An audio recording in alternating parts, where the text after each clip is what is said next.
नमस्कार मेरे छात्रों, मैं अरविंद सर बेसिक संस्कृत में आपका स्वागत करता हूँ। आइए, बहुत मज़े से हम लोग कारक और विभक्ति पढ़ रहे थे, जिसमें प्रथमा विभक्ति और द्वितीय विभक्ति को बहुत ही शानदार तरीका से सूत्रों का मनन किया था। साथ ही साथ अनुवादों का एक बहुत बड़ा सार हम लेकर के चल रहे हैं। जिन बच्चों को बहुत सारी समस्या है अनुवाद में कि सर मुझे अनुवाद नहीं आता है, तो कारक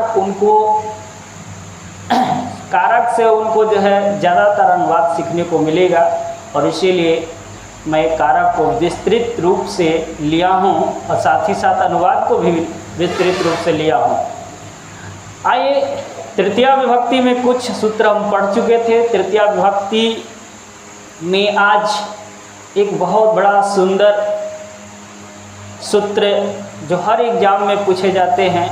इनसे एक एग्जाम में तो साकम, सार्धम और समम शब्दों के योग में एक अनुवाद पूछे ही जाते हैं। तो आइए इस सूत्र को देखते हैं। सहयुक्ते अप्रधाने तृतीया, या इसी का नाम है सहार्थे तृतीया, यानी स, साकम, सार्धम और समम शब्दों के योग में तृतीया विभक्ति लगती है। सहार्थे तृतीया, सह, साकम, सार्धम और समम शब्दों के योग में तृतीया विभक्ति लगती है। ऐसे हम लोग याद कर लेंगे। जैसे सह मीन्स क्या होता है? साथ में या साथ कहिए। साकम मीन्स वही, सार्धम वही, समम एक ही है। यानी इस सह, साकम, सार्धम, समम में से कोई एक शब्द को हम लेंगे और साथ के साथ बनाएंगे। तो आइए समझते हैं अनुवाद कैसे अनुवाद बनेगा। देखिए, आपके सामने बहुत सारे अनुवाद हम लेके आए हैं। एक एक करके अनुवाद हम बताएंगे, आप नोट करते जाइएगा। पिता पुत्र के साथ जाता है। सबसे पहले तृतीया विभक्ति में आपको कुछ रूप याद कर लेना है। जैसे पुल्लिंग शब्द का बालक के रूप, राम शब्द के रूप, बालक या राम शब्द के रूप याद कर लीजिएगा।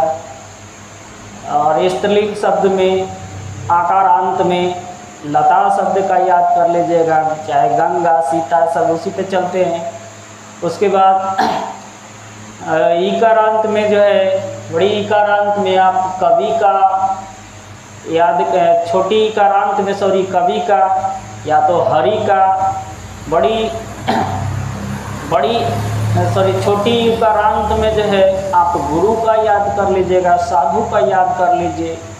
वही जो है आप नपुंसक लिंग की बात करें तो आप फल शब्द का याद कर लीजिएगा। फल पर बहुत सारे शब्द चल जाते हैं, जैसे पुस्तकम हो गया, गृह हो गया, वन हो गया, बहुत सारे रूप चल जाते हैं। तो आइए इस सब इस सब शब्द रूप आप याद कर लीजिएगा ताकि आपको प्रॉब्लम ना हो। ऐसे हम पिछले वाले क्लास में बताए हैं, उसको एक बार आकर जाके शब्द रूप देख लीजिएगा, सर्वनाम रूप देख लीजिएगा तो अच्छा होगा। आइए समझने का प्रयास करते हैं। पिता पुत्र के साथ जाता है। पिता पुत्र के साथ जाता है। पिता किसके साथ जा रहा है?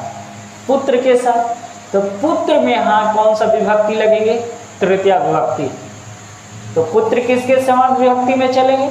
बालक शब्द, राम के साथ। बालकः बालकम बालके, रामः रामम रामे, पुत्रः बालकः बालकम, पुत्रः पुत्रम पुत्रे। तो पुत्रे यहाँ पे हम यह अनुवाद बना दे रहे हैं।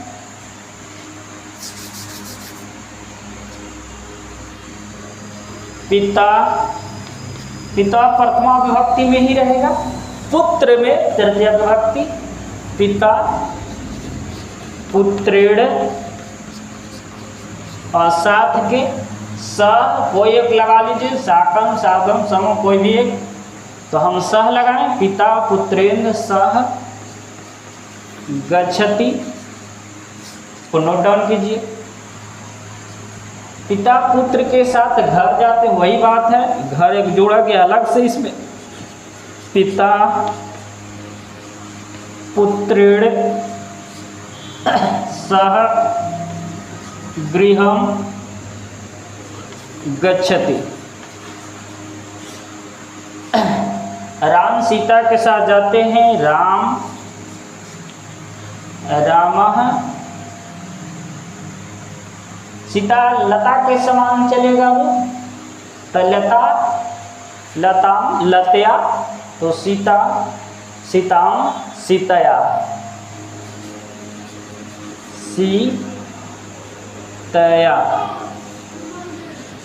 सीतया सह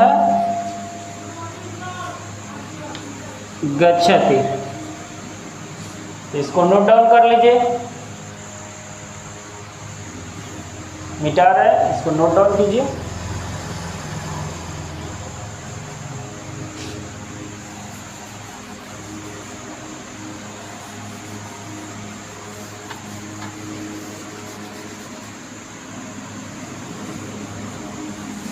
आगे है सीता राम के साथ वन गई, तो लिखेंगे सीता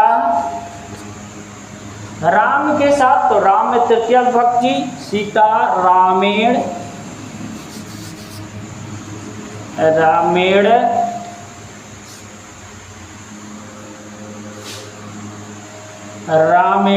सह वनम। और ये भूतकाल का वाक्य है, तो भूतकाल वाला चलाइएगा, लिट लकार सॉरी लंग लकार, अगच्छत अगच्छताम अगच्छन, तो इसमें क्या होगा अगच्छत, अतताम अन चलता है उसमें, तगच्छत अगच्छताम अगच्छन तगच्छत। सीता रमेण सह वनम अगच्छत।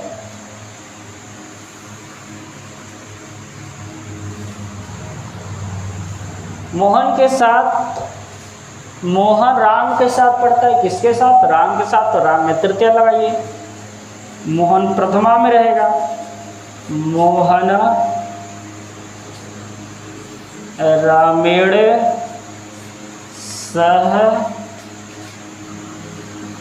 सह लगाइए, साकम जो भी लगाइए आप, पठते। अब कहिएगा सर यहाँ मोहन की है, यहाँ सीता क्यों नहीं? तो सीता का लता के समान चलता है, तो लता में जो है दो विसर्ग नहीं रहेगा, हा का मात्रा, तो इसीलिए आपको रूप बोले कि याद कर लीजिएगा। इसको नोट डाउन कीजिए। आगे इसको देख रहे हैं कि इतना ट्रांसलेशन में आपको सीख लेना है, इन्हीं सब ट्रांसलेशन में से एक आएगा तो आप मुस्कुराइएगा और बना दीजिएगा बोर्ड में।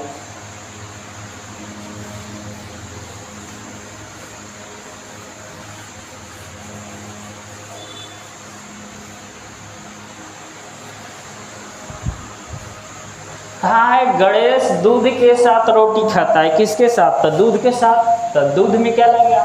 तृतीया विभक्ति, तो लगाएंगे गणेशः दुग्धेन, एक हम समम लगा देते हैं, समम रोटिकाम खादति,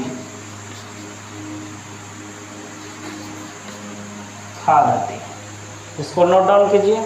गणेश दुग्धेन समम रोटिकाम खादति।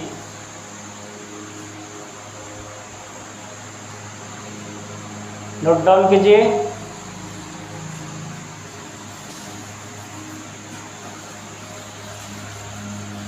मैं कर्ण के साथ घर जाता हूँ। यहाँ कर्ण, एक कर्ण मीन्स कान होता है, तो यहाँ कान वाला नहीं, यहाँ कर्ण कोई व्यक्ति का नाम है, पुत्र का नाम है किसी का। तो मैं कर्ण के साथ जाता हूँ। अहम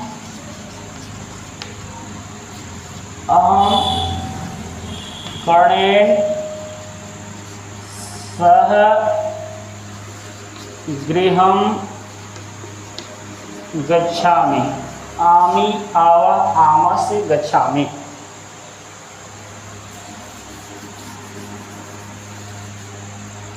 वंदना सीता के साथ बाजार जाती है। वंदना सीता में लगाए तृतीया भक्ति लता के समान। सीतया सीत्या सह आपणम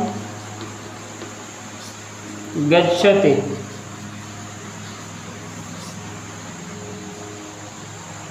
करते जाइए, बनाते जाइए। फर्स्ट, बालक वानर के साथ खेलता है।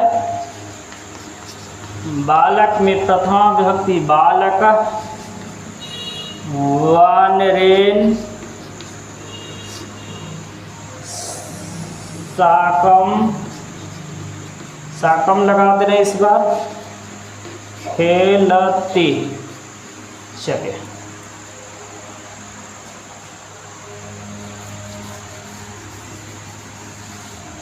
गुरु शिष्य के साथ, शिष्य गुरु के साथ पढ़ता है।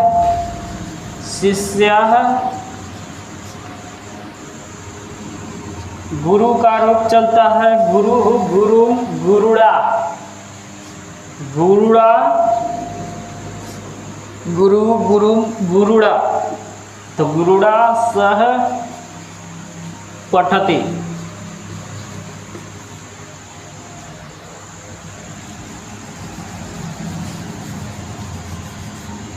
भरत सिंह के साथ खेलते थे। भरत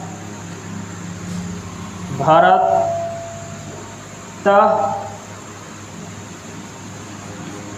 व्याघ्रेण व्याघ्रेन व्याघ्रेन सह खेलति। व्याघ्र मीन्स बाघ। तृतीया विभक्ति व्याघ्रेन। आगे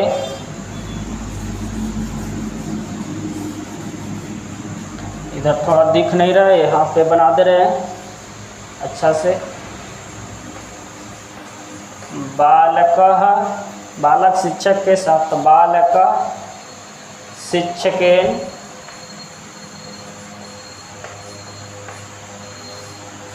सह भ्रमति। स हम लगा रहे हैं बार बार, इसका मतलब ये भी नहीं कि आप स ही लगाएं। आपको जो भी अच्छा लगता है इसमें से उसको लगा दीजिएगा।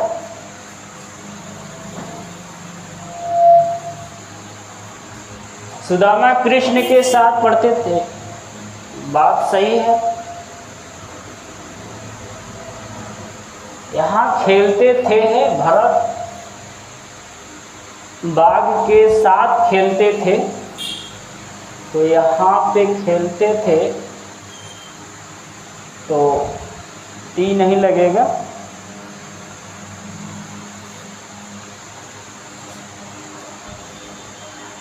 ये आप लगा लीजिए अतताम आने से। और खेलत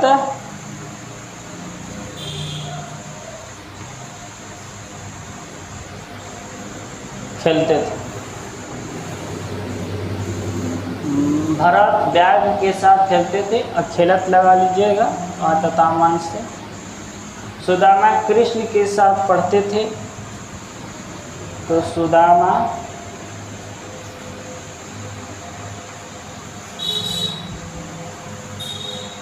कृष्णेण सह अपठत।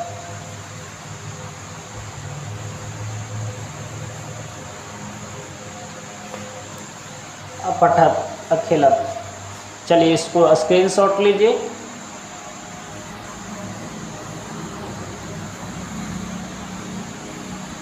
आगे एक सूत्र आगे हम और चलेंगे।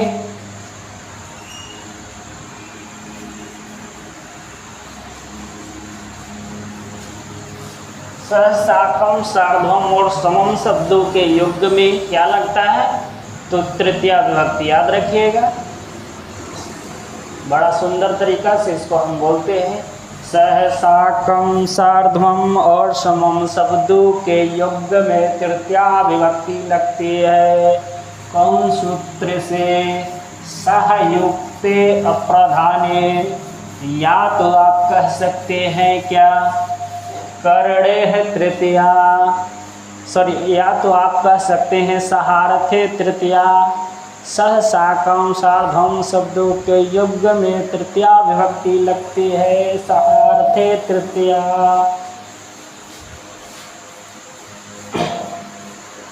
आइए अभी करणे तृतीया सूत्र पढ़ेंगे। सूत्र है आगे करणे तृतीया। करण कारक में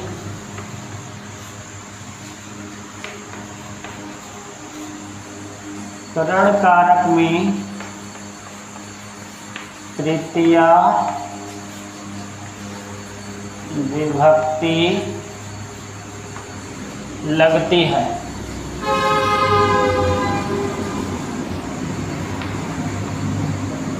करण कारक में तृतीया विभक्ति लगती है करणे तृतीया से। जैसे वह हाथ से लिखता है, वह मुंह से बोलता है,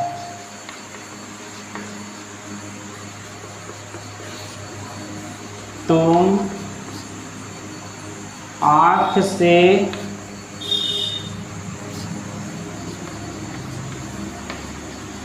देखते हो।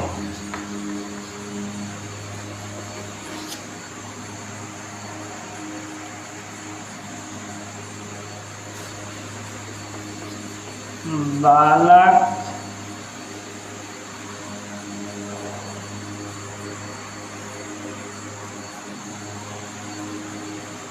एक और ले रहे हैं, 2-4 गो ट्रांसलेशन देख ले रहे हैं।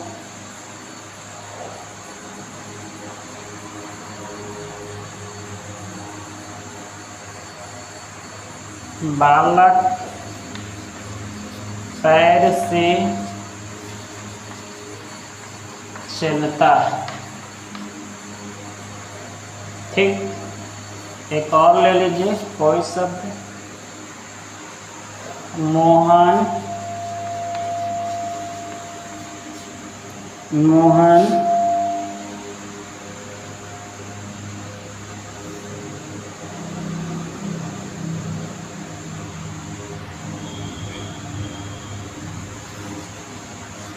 किताब से पढ़ता है।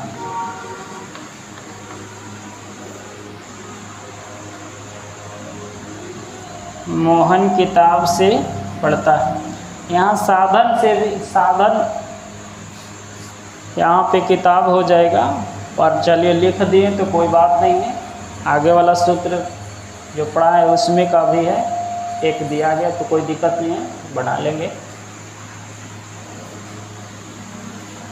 वह हाथ से लिखता है। सह हाथ में, तृतीया हस्तेन लिखति। वह मुंह से बोलता है। सह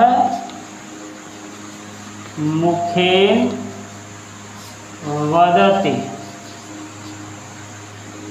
तुम आँख से देखते हो। त्वम नेत्रेण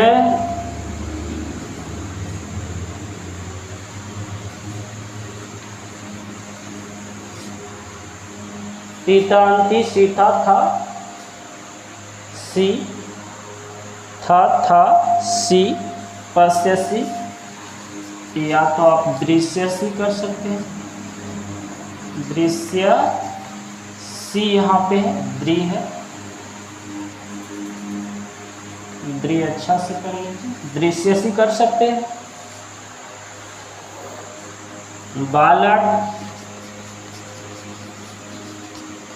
पैर से, देखिए यहाँ पे दो चीज, यहाँ पे आपको अगर दोनों पैर से अगर रहेगा पैरों से तो यहाँ बहुवचन लगाए पादाभ्याम लगा देंगे। अगर यहाँ दोनों आँख से रहेगा तो नेत्राभ्याम कर देंगे, ये ध्यान में रखिएगा। पर यहाँ हम पैर केवल लिखें तो इसीलिए पादेन करेंगे। अगर पैरों से लिखते तो दोनों पर से तो बहुवचन पादाभ्याम करते। तो पादेन चलती। तो इसको ध्यान रखिएगा कि अगर पैरों से आँखों से तो यहाँ बहुवचन हम ले लेंगे। तो इसी ट्रांसलेशन को अगर आपके को किताब में मिलेगा कि तुम आँखों से देखते हो तो वहाँ पे द्वितीय लगाएगा ही लगाएगा। ठीक, द्वितीय का जो है बहुवचन, सॉरी तृतीय का बहुवचन लगाएगा। ठीक, नेत्राभ्याम करेगा, इसमें पादाभ्याम करेगा। तो आप कहिएगा कि सर गलती बता दिए, तो इसको आप ध्यान रखिएगा।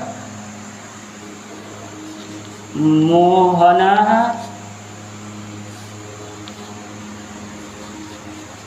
पुस्तकेन, मोहनः पुस्तकेन, पुस्तक आपको बताए थे फल के समान चलता है। फलम, फलम, फलेन, फलाए, फलात, फलस, फले है, फल, ऐसे प्रथमा विभक्ति का एक वचन का पूरा बोले हैं। तो पुस्तकेन पठति। तो आशा करते हैं कि आपको ये 2 सूत्र अच्छा लगा होगा। अगर अच्छा लगा होगा तो ज़रूर कमेंट कीजिएगा। बहुत बहुत आपका शुक्रिया अदा हमारे चैनल से जुड़ने के लिए। इसी तरह से हम रोज़ धीरे धीरे अनुवाद आपको बेहतर करने का प्रयास करेंगे। धन्यवाद।